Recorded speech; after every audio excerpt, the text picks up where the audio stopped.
lot of times where it's like, what the hell? And I was like, this wasn't meant to be, but it ended up being, so that was pretty nice. Anyway, so ready to roll?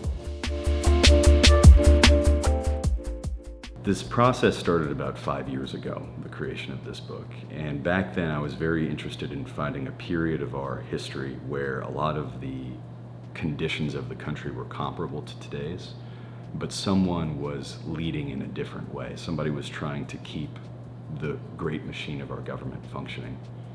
So I read about 19th century history, particularly the last half of that century. And I found the same person in the background of every major event, pretty much, of that time. And he was somebody who everybody was saying vaguely nice things about, which I found strange. And that person ended up being James Garfield, our 20th president. But the way he was written about, it was always in this tone of future president would be assassinated within his first year in office. And the more I read about the man and his life and the way he tried to lead, the more I thought that that was unfair to the person and the politics they represented. And so I dug deeper and I ended up finding what I now think to be one of the most impressive and complex and compelling political arcs of American history.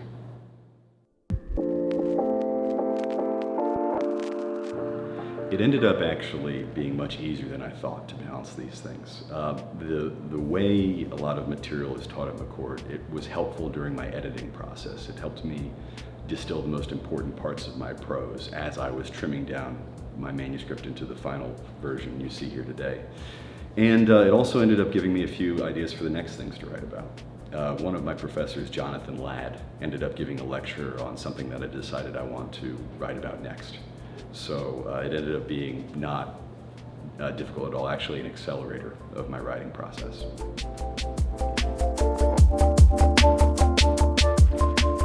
Ghostwriting is a very DC-centric industry. This town is filled with people who can, want to, and honestly should write books, but they're too busy and important and they need somebody to help along the way.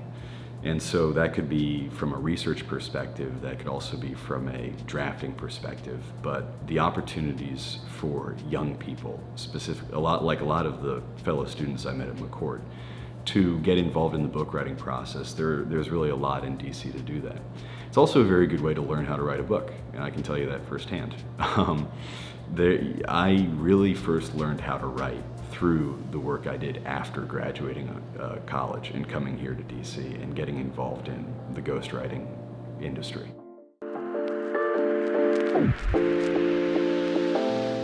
I think the most surprising part was how much elements of our national history have been both forgotten and remain relevant to events today.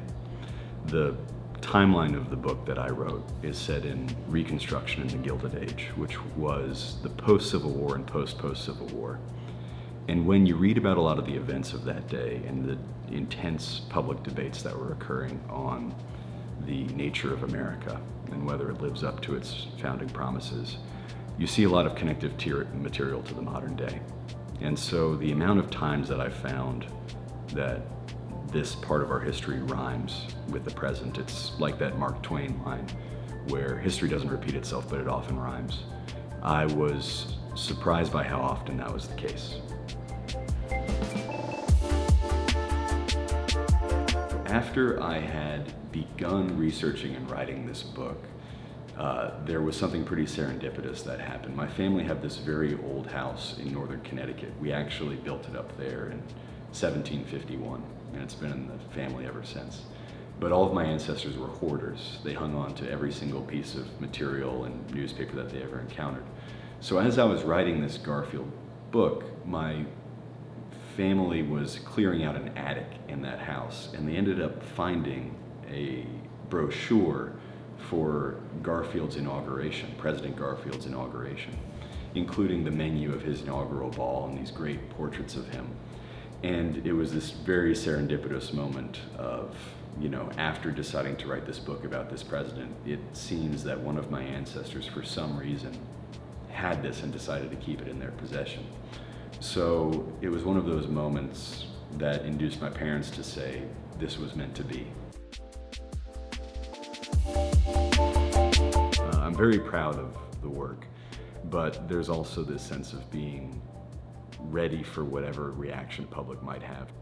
After such a long journey, you feel both satisfied and ready for whatever comes.